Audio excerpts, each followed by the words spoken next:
Hello, everyone. This week, I think, is this week my first historical. What are we gonna call this? It's not historical fiction.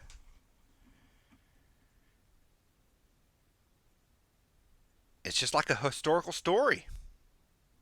I don't know what you call these. It's the Devil in the White City. Look at it. Look at it. It won an award, people. I like that. That mess is embossed, right? You can feel it. It's a pretty slick cover, although it's coming apart. Not the end of the world. I mean, but that's kind of quick for how old it is. I guess you could get that laminated. In any case, this was a recommendation I got off of ye old Twitter. If this is in the future and Twitter no longer exists, it was insert current communication app that's popular. Y'all will understand. This is history presented in a fairly digestible way. We're in, I think it's the Gilded Age, 1800s? 1889 is the book, but I think that's the Gilded Age. I'm not 100% sure. Don't quote me or quote me. That's up to you. I'm not going to sue or anything.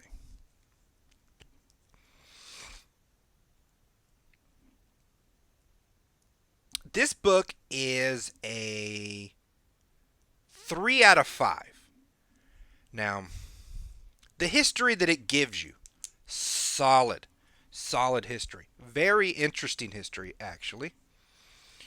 I don't know why this sort of age doesn't get talked about more. A lot of crap happened. It was the intersection of a lot of things, right? So, like when you get history, there'll be waves. Catching the new wave, riding the wave, and then the end of the wave, right? And then the next wave overtakes it. These overtake moments are also very interesting, which I feel like this is kind of an overtake moment. Somehow it just timed out to the end of the century there. But this gives you very good details, very good information, but it's not a big meaty heavy verbiage kind of a book, right? If you're just a reader, you're not going to get a lot of that verbal nutrients that we like out of books, which is possible in histories. I'm reading some now, and it is highly possible to do both. He didn't. It is what it is. This it's also maybe you would say okay. Personally, I think this should have been two books. I think we have if you'd have made a book just this size or maybe larger on the White City, which is the Chicago World's Fair, it'd have been great. And then you could have had another book, the sequel or attached to it, however you wanted to do that, about H. H. Holmes, who is a serial killer who was alive at that time. He wants them intermeshed. So a lot of times you're reading the story, and as you go, right, he mentions one, then he mentions the other. We've seen this if we're readers. What it builds is the anticipation of when they collide, when they intersect, intertwine, when they become one thing. Well, that never really happens in this story. It turns into two parallel tracks, and so it hampers the end of it. And again, I'd normally rate it lower, but the information's so good and so, easily placed that I bump it up. So know that going in. Just in your mind, you should think this should have been two stories. But let's get into the stories themselves with our hideous notebook. Okay. So it's the 1800s, 1880, whatever. I don't know when. At some point in there, Paris decides to do a World's Fair. They introduce the Eiffel Tower. It's pretty because it's Paris, and everyone's like, look at all this great stuff. Well, this is also a time, again, the 1800s were an honor filled time. Meaning, the thing you wanted most was honor, and then money, and then power, right? This kind of it was starting to fall apart by the end, obviously, because times change. So America took it sort of sideways, like, well, we can have better stuff than Paris. We could have a better World's Fair, so we're going to do that. There was a big to do as to who should get it, and it ended up, I don't know how, it's part of my idea for a whole story. If I'd have been given a full chapter as to the politics of how Chicago won this over New York, I'd be highly interested in reading that, because that crap should have gone to New York. How do you have a World's Fair not in New York City? You know what I mean? Somehow they did it. Somehow Chicago did it. All right, so we sort of go from a national story to the city story, and it really was the city story. Once they got it, obviously we go into, mass politics. But you need to know what propels politics, and it's people.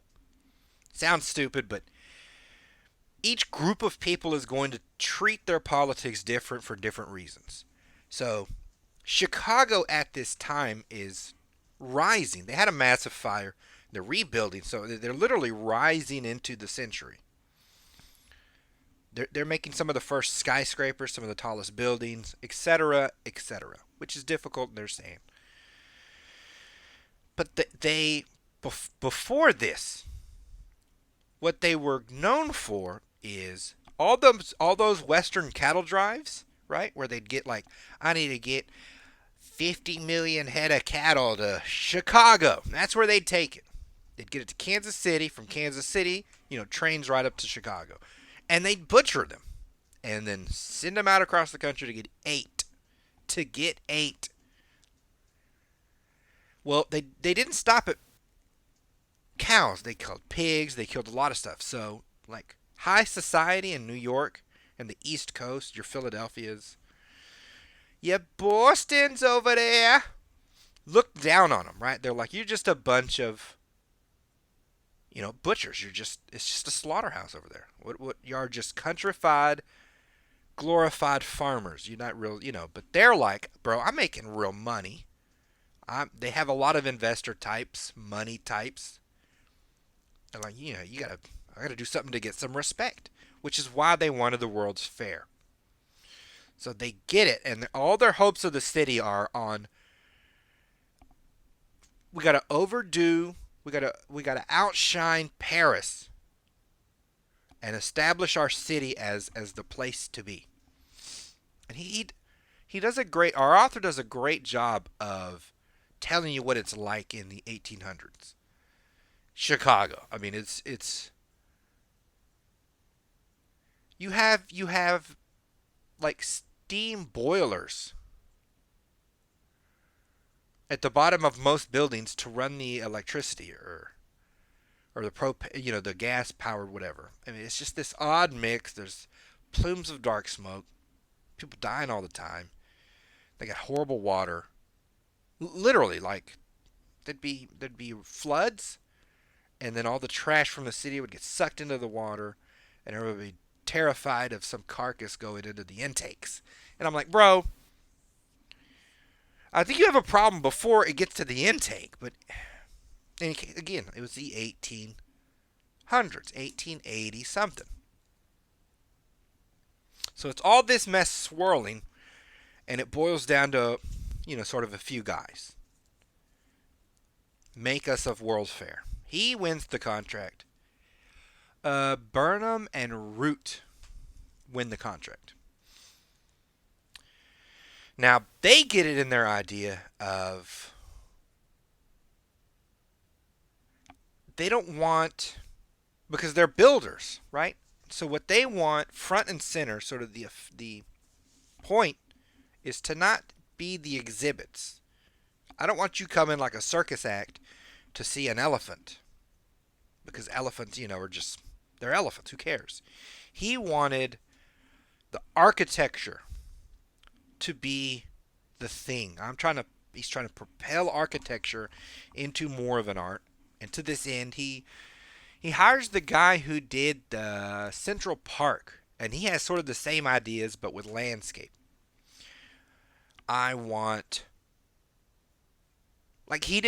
He said they didn't do anything in Central Park that didn't have a 40-year plan, which I think is fairly incredible.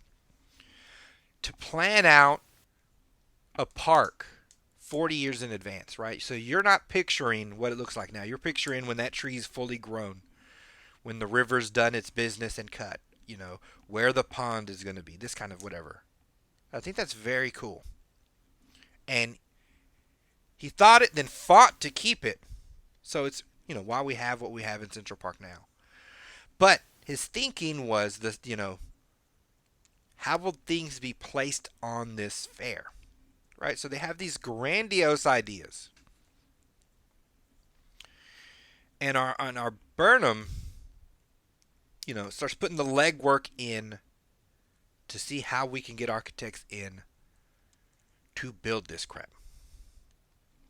At around this point, I think somewhere in here, we're introduced to our H.H. Holmes. Now I'm putting it here so you can see how tight, but I think I'm going to just cover them independently.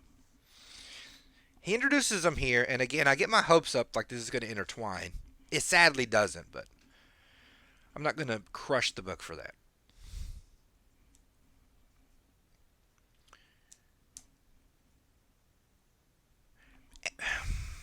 Maybe I'll crush it a little bit, because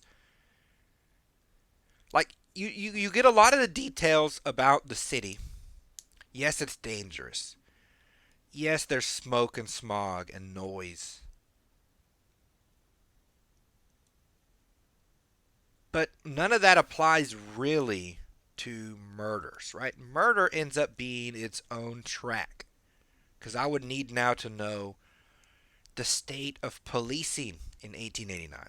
Now, luckily, I know it. I've read a lot of, I've seen a lot and read a lot of Murder, Death, Kill books, MDK, as we know from Demolition Man. It's a deep cut, people. So he doesn't fill you in, I think, as much as you could be filled in. He more or less puts it like no one was interested.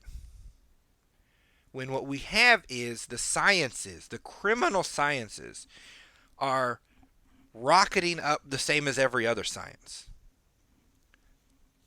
We have a guy in France who's trying to get measurements, general measurements, right? Like he's X amount wide, X amount tall.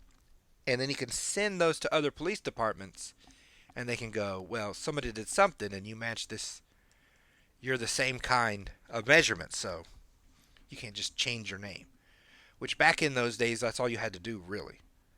If you stole something in New York and then just sort of drove to Chicago, changed your name, it'd be pretty difficult to find you. No internet. They're running around on horses.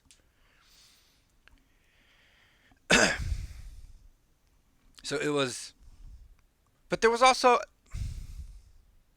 The level of crime wasn't that high.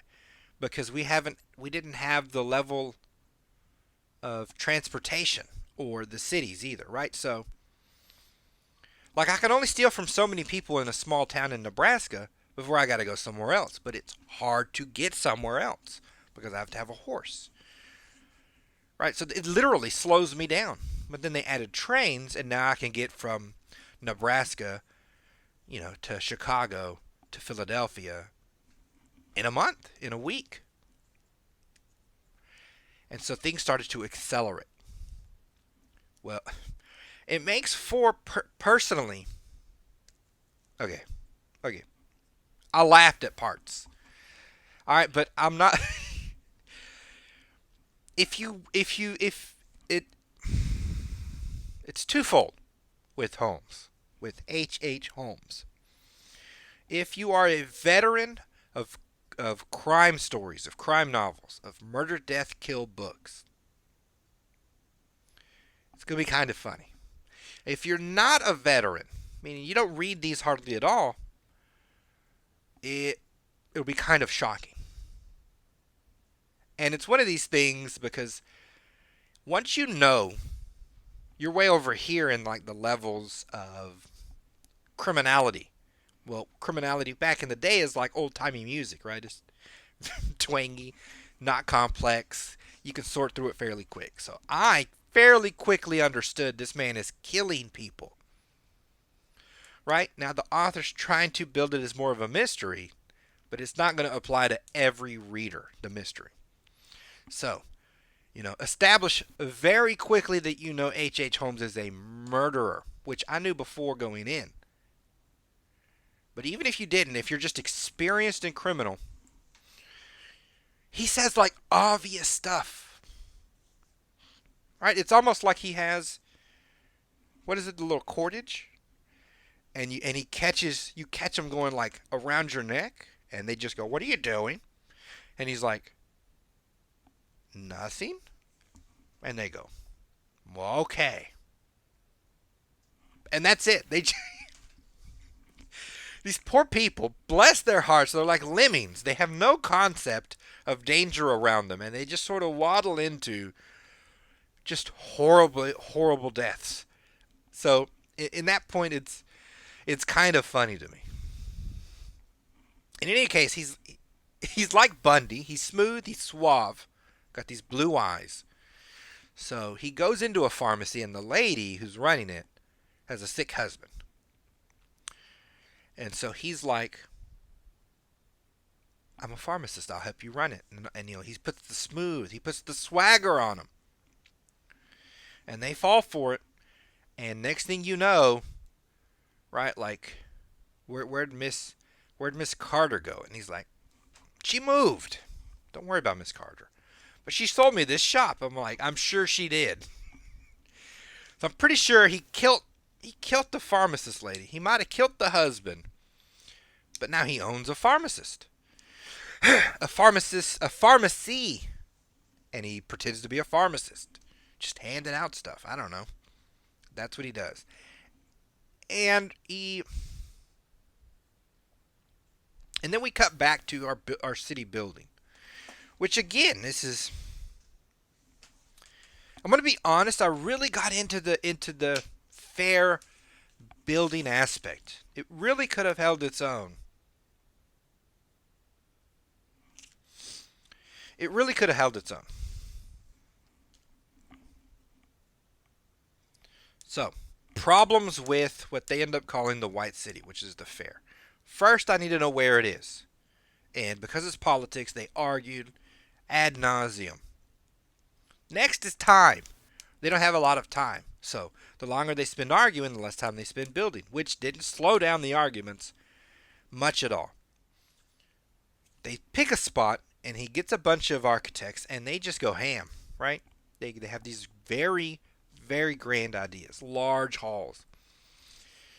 These beautiful facades. On and on we go. Each one better than the next. Each built to be in harmony with the others.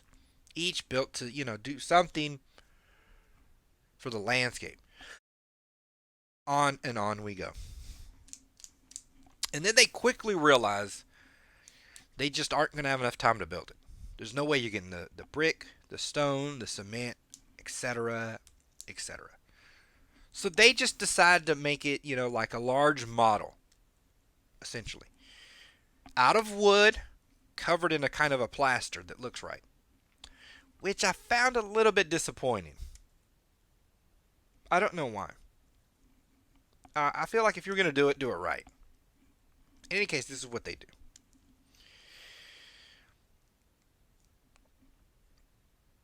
To me, also, when I'm reading this bit, like I was saying about the waves of history, you get sometimes when everything lines up. Somehow, like the fates are behind you, and you're like the perfect man for the perfect moment at the perfect spot. Everything just lines up, and you do a thing, and then I swear, other people see the thing and want to do the thing as well. Only they're on the wrong side of the wave, right? So, here was the perfect moment. Like, to me, when you read it, the Paris Fair was the perfect moment for a world fair. The temperament of the world, um, just how things functioned. What is it? There were still kings, nobles, people who could force things to be done the way they want. There were also still serfs, I believe, in Russia. So there's still a poorer working class that you could just load up the mule and make it do what it do, right? But also the internal sentiment of those people. I feel like humanity didn't get aspirational till sort of the 19th century, in a weird way, where for a while there in the 1800s, people were content enough to live their lives. There were some upheavals, there were some wars, but on the whole, there was a contentment. There was nationalism, right? So if Paris wants to do the thing, I want to help Paris do the thing, and I'll take some pride in that. And pride was all I really needed. Versus, I want someone to scratch, bro. I'm trying to get paid. Which is what sort of came later. So I feel like, hold on. Almost got through without a break. Then I failed horribly. Waves, right. So if Paris's World's Fair was the perfect one, then Chicago's World Fair is what we call a day late and a dollar short, right? They sort of missed their moment. And I'm like, what are you meaning? Well, when you read it, just bad thing after bad thing starts to happen, right? So we go from we can't pick a site till late. And then we go to I can't build the stuff proper, so I got to build it out of plaster. Right? We're already cutting corners. One of his partner, Burnham's partner, Root, dies, who was sort of maybe the creative. The lead guy who runs the landscaping was maybe 10 years too old. Like himself would say it, right? Gout, tooth hurting, ulcers, the weather messes with him, right? So he's just suffering the whole time. There's a lot of just constant issues happening. The water he wanted to bring in to be fresh water for the whole fair, the city that he wanted it from voted it down, right? They didn't want to help, so he got it from another spot. But it's always just a little off, just a little not there, almost but not quite. That's the whole just constant. They could never push it over to be just right. So much so that the main point of the Paris World Fair was the Eiffel Tower, right? It's big, it's beautiful. It's still there, I believe. They needed something to beat it in their minds. What could be better than the Eiffel Tower? Other people wanted just a bigger tower. But the guy's like, no, at least I want something different. But then he took too long because somebody brought him the idea for a Ferris wheel. Dude named Ferris, which was huge. It's ginormous. I don't know why he made it that big. But he took just a couple months too long to approve it because it looked fragile. It looked like it would break. He didn't trust the engineering. So when you opened, you had a half-finished Ferris wheel, just massive, massive hunks of metal just not finished. Right? So now the rest of it's pretty, and there's Tesla's light bulbs and all this. Right? I think they had Aunt Jemima pancakes showed up here for the first time ever. So we had a lot of good stuff, but that moment, you lost that moment, and it sort of carried through the rest of the fair. As the fair was open, they didn't get the numbers they wanted because people were like, it's not finished. They got them better towards the end, this kind of thing. But I don't think they beat, right? So their goal was to beat Paris, and I don't think they did. Because, Eiffel Tower's still there. And the Eiffel Tower is still an attraction that people want to see. It's well known, but the Ferris wheel is gone. Right? They have one in Britain for no reason, but it needed all of it together at the one time, at the moment, to then impact and then sustain. They missed their window.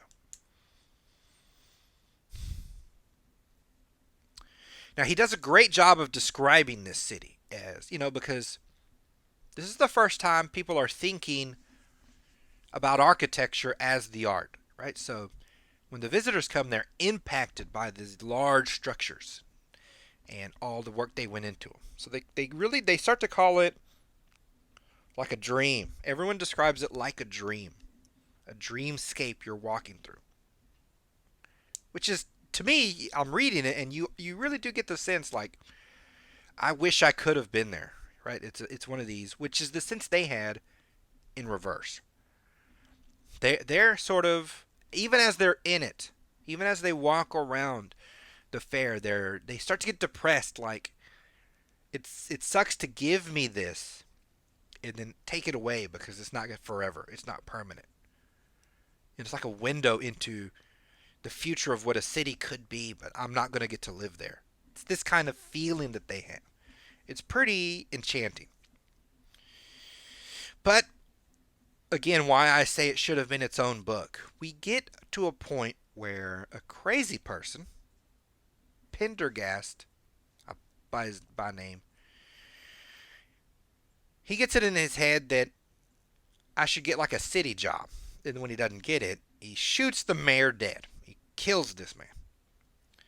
Right? And then it's like, it happens right at the end of the fair. Again, another sign, like a cosmic sign that you missed the moment. Paris's mayor didn't get shot at the end.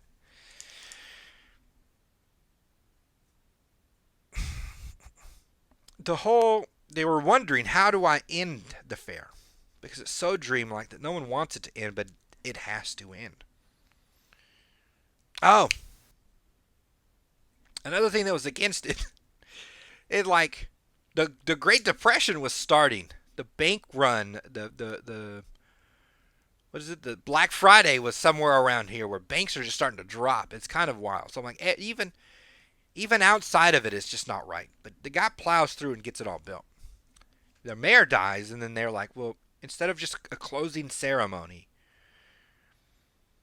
they just sort of have a funeral. Do I want to bring up that point? Now I'll skip it. So they end it with just sort of like a funeral for this mayor. Right? And you get the sense reading it, like this could have been a bigger moment if I had spent more time with this mayor. Because if he was this much of an effect in the city, then I would have got that effect by, spending time in all of that politics, all the rigmarole, as they say. So that could have been like sort of the cap end of the book. Someone getting shot is dramatic in a book, but it can be overshadowed by, serial killer right here gassing them to death. I'm just saying. It upends it. So the World's Fair ends, and that's the end of that. I'm going to cut to Holmes now, because sort of throughout this, he's building along with the fair. He knows it's coming. He decides to build a building, just like I'm going to make it a hotel and I'm going to catch all these people before they go to the fair.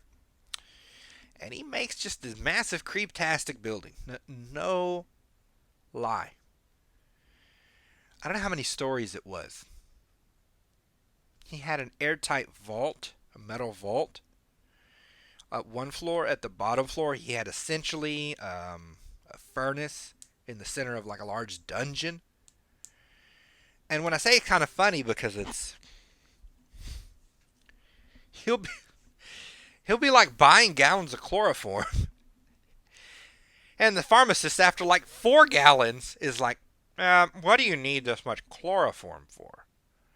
And Holmes is like, "Experiments." Right? So the next time he comes to buy more, they're like, "How are those experiments going?" And Holmes is like, "There are no experiments." And just leaves. And the people are always like, "That's weird. Hmm.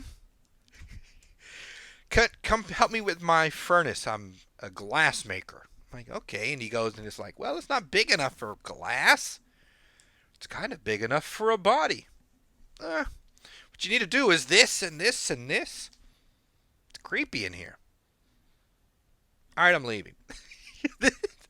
This guy. It's kind of funny, but it's not because it's horrific. But I also kind of laughed.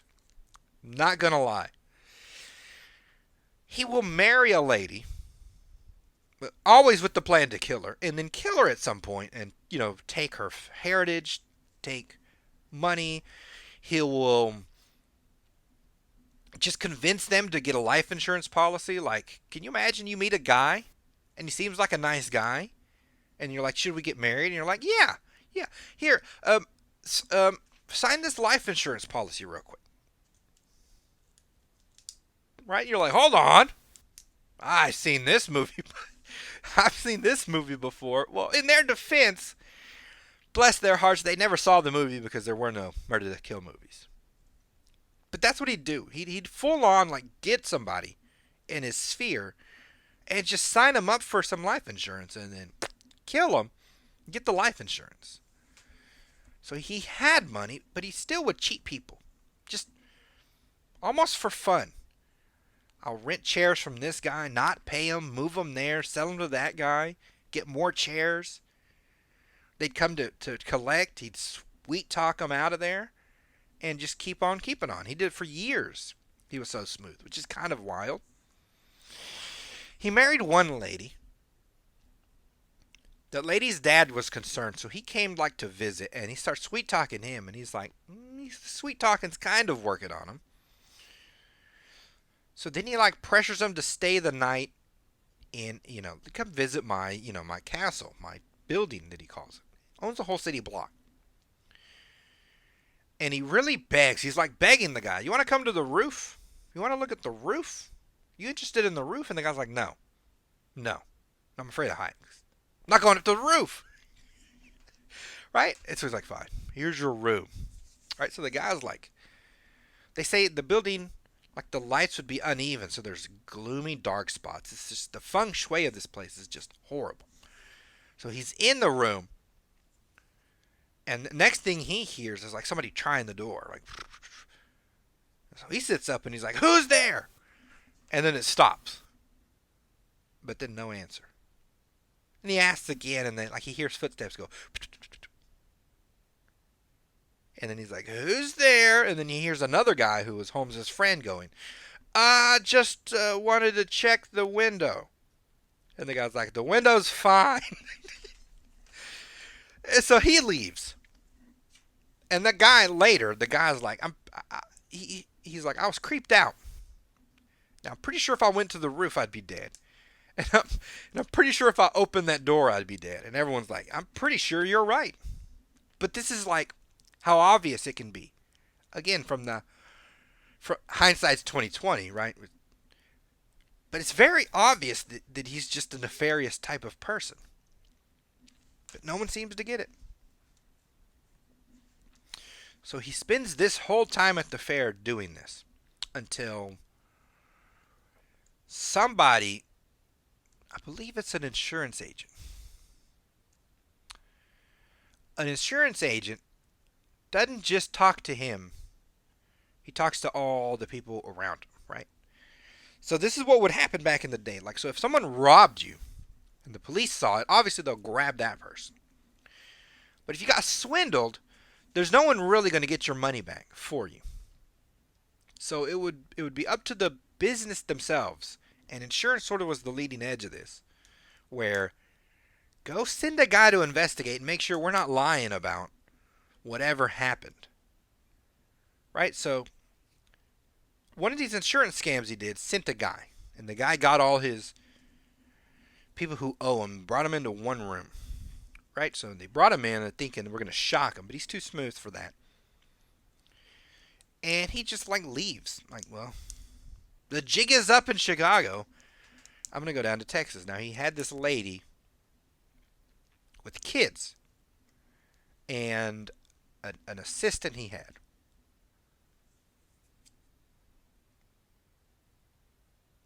So it's this lady he's married to, this assistant, his wife, and their kids. I think that's how it goes. The assistant dies. And so he tried to claim the life insurance on the assistant, the guy. But the insurance company's like, nah, it's feeling shady. We don't think he's dead. So they hired a guy, like, go figure it out. And the guy figured out, no, he's dead. He's 100% dead. But worse than dead, I'm pretty sure that guy killed him. And so he starts to follow the trail. They arrest Holmes, so he's sitting in jail. Smooth. Cool as the other side of the pillow. And he starts writing his memoirs, which, in his head, he thinks is going to turn the public on his side, and he'll just skate. Right? Why wouldn't you think that? You've been sweet-talking your way out of everything else. So, again, back in the day, detective work was sort of not high on the list of sciences. So it's this guy playing a hunch. He goes through his stuff and finds a bunch of letters from this kid. And those are his major clue. Now it says, and you can see it in how he acts. He's a good detective. He's patient. He's dogged. His issue is that he thinks there's a limit to what evil people will do. Right? So in his mind, the kids are probably alive somewhere. Or there was just some accident. He can't envision a world where somebody would just kill some kids.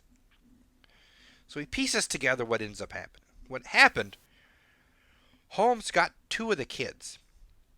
He'd already killed the guy, got two of the kids, and he's traveling them around the country, different hotels, treating them well enough. Then the mom starts freaking out, so he is bringing her along. And at some point he had them not a 10-minute walk from each other in different hotels, and neither knew where the other was. And it's here where it clicks for the detective, like, it's a power trip. He knows he has their emotions at his whim. He could reunite them and they'd be happy. He can keep them apart for longer. He can do whatever he wants to do. It's at some point, it's three kids. At some point, the kids stop talking about the son, the brother they're with. They're like, Harry's not with us anymore.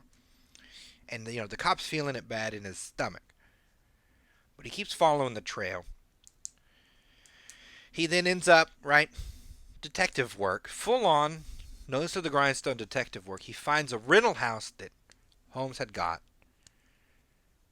And they ask some neighbors and they're like, yeah, I remember him because he borrowed a shovel. And you're like, so the cop asked to borrow the same shovel. They go looking around the basement, which is just dirt. Find the bodies. Full on, there it is. 2 bodies. Now we know he's a murderer. The nation's following this story. Some point along this, the Chicago police decide, hey, let's go check out his building. Right? Now, in his building, obviously they find the gas chamber where he stuck a lady in there and just gassed her to death. like by his own admission. But then the dungeon, they find multiple piles of, I would say, human-shaped dirt piles of lime here, barrels with half a rib cage and a skull there. This furnace with a half a skull in it, a sort of an autopsy table full of blood, and other what looks like graves all in the dirt. Right? So it don't take a rocket scientist to figure out what the crap was happening down there. And the numbers, we don't know the exact numbers. Because the next day the whole building burns down. Now you're like, does that sound fishy? I'm like, it absolutely is fishy. I remember when I was saying where it's a time of honor. Well, the adults in this time were born in that honor time, right? So as they age, they carry it with them, and then the new generation washes it out. So the chief of police, earlier in his life, before he was chief of police, had helped Holmes in certain legal cases. Now, in my mind, it's twofold. One, he knew it'd look bad. I'm like, you helped this mass murderer. And two, you didn't find out he was killing all these people right under your nose, right? So he knew the political backlash is going to be heavy on him. So I think he made someone go burn the building down rather than take the negative of that, which is kind of jacked, right? Who knows how many people could have been found and not end up missing and all whatever, but you get rid of the evidence just to save your skin. It's kind of jacked up. Dirty Chicago Police Department. Shame on you. In any case, it doesn't matter because, we have these other dead kids, so Holmes is going down for that. It was a Wells Fargo. Wells Fargo hires the guy. He's working for Wells Fargo, which I thought was kind of funny. Not a police detective agency. Not like the Chicago PD or New York PD. Literally, Wells Fargo had the money to hire him. But again, the whole Holmes's case, how popular it got, the detective, what happened to the detective after, all of that could have been its own book because none of that back end of him killing people ever really tied to the fair. He didn't kill anyone in the fair. He visited. It's how he got his. It was the bait to his trap. But he would have set the trap anywhere, right? He clearly had this plan, and he would have done it anywhere.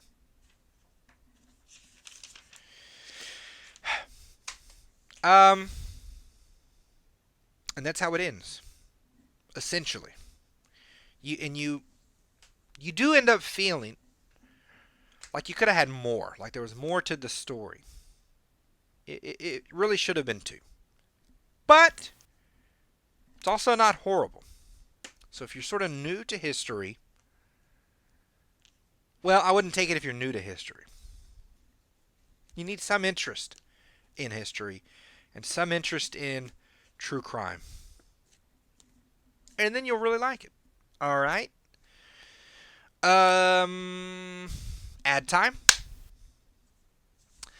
Excellent. I think I'm going to cover... What is this one? A Girl Out of Time, right? This is my... What do I say? It's my non-paradoxical time travel story. I cracked the egg, people. I've solved the ages-old problem. So, go read that if you're interested. Thanks for sitting through the ad. This book's good. But we go again. I'll talk to you lovely lot next week.